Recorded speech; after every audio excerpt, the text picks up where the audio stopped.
बंगाल में विधानसभा चुनाव हो रहे हैं। भारतीय जनता पार्टी और टीएमसी में सीधी टक्कर देखने को मिल रही है।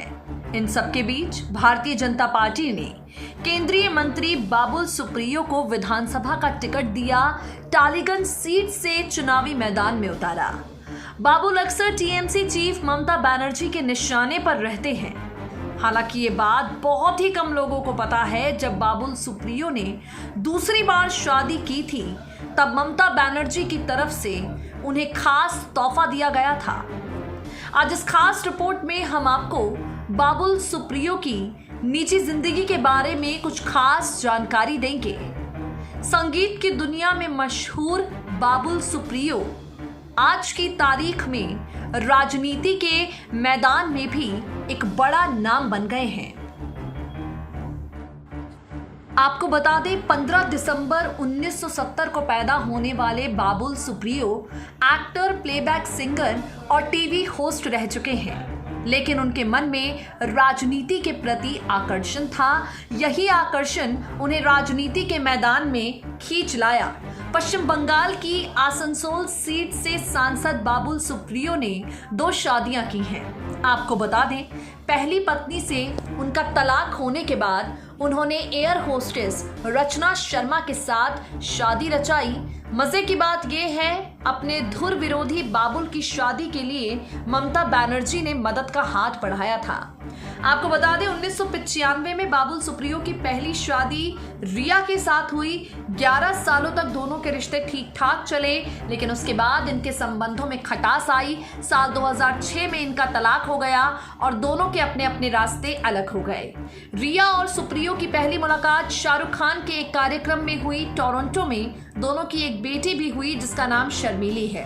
रिया से तलाक के बाद बाबुल सुप्रियो ने काफी दिनों तक अपनी जिंदगी अकेले काटी, मगर फिर उनकी मुलाकात रचना शर्मा नाम की एयर होस्टेस से हुई, जिसके साथ बाबुल सुप्रियो ने दूसरी शादी की है। अपनी दूसरी प्रेम कहानी के बारे में बात करते हुए बाबुल सुप्रियो बताते हैं, फ्लाइट में मेरे साथ काफी ज्यादा लकी काफी कुछ हुआ है। मेरे साथ ऐसा 2 बार हो चुका है। मुझे लोकसभा का टिकट भी फ्लाइट में यात्रा करने के दौरान मिला। हवाई यात्रा के दौरान बाबा रामदेव मेरी बगल में बैठे थे। बातों ही बातों में उन्होंने राजनीति में आने का न्योता दिया, भारतीय जनता पार्टी से टिकट दिलाने का वादा कर डाला। फ्लाइट के दौरान जब बाबा रामदेव से इस संबंध में बातचीत हुई, वहां एक एयर होस्टेस ने अचानक कहा, इन्हें टिकट मिला है तो ये निश्चित ही जीत जाएंगे। करीब 11 दिनों बाद मैं फिर प्लेन से कोलकाता वापस जा रहा था। इस दौरान मेरी मुलाकात एक बार फिर से उसी एयर होस्टेस से हुई। मेरा उसे देखने का नजरिया बिल्कुल अलग था। वो मुझे इस बार थोड़ी स्पेशल लगी। शायद पहली नजर का प्यार मुझे हो गया था। मैंने थोड़ी देर तक एयर होस्टेस से बात करने के बाद उनका नाम और नंबर पूछा। रचना शर्मा नाम की इस एयर होस्टेस के साथ की मुझे भा गई। बाबुल बताते हैं, मैंने कई तरह से प्रपोज किया मगर बात नहीं बनी। मैंने हार नहीं मानी और 40 दिनों तक रोज एक गाना लिखकर भेजा।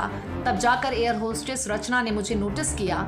इसके बाद हमने 2 साल तक एक दूसरे को डेट किया और आखिरकार वो मेरी जीवन संगिनी बन गई। इस शादी में एक दिक्कत आ गई थी। इस दौरान पश्चिम बंगाल की मुख्यमंत्री ममता बनर्जी की तरफ से बाबुल सुप्रियो को मदद मिली। शादी के लिए बाबुल ने दिल्ली में स्थित पश्चिम बंगाल सरकार के बंग भवन में 14 कमरों की डिमांड की, मगर उन्हें इतने ज्यादा कमरे देने से मना कर दिया गया। इस दौरान बाबुल सुप्रियो ने मोबाइल से मैसेज करके मुख्यमंत्री ममता बनर्जी से मदद मांगी और कहा, कृपया मेरे बुक कराने में मदद कीजिए, सभी कमरों का भुगतान जरूर किया जाएगा। इस मैसेज के जवाब में ममता बनर्जी ने जो कहा, उस पर एक बार को बाबुल सुप्रियो को विश्वास नहीं हुआ। अपने धुर विरोधी बाबुल सुप्रियो को ममता दीदी ने जवाब भेजा, आपके लिए जरूरी सभी 14 कमरे बुक हो जाएंगे और आपको इसका किसी भी प्रकार का बिल नहीं देना पड़ेगा। आपके विवाह के लिए मेरी ओर से यही गिफ्ट है। SPN9 न्यूज रूम की रिपोर्ट।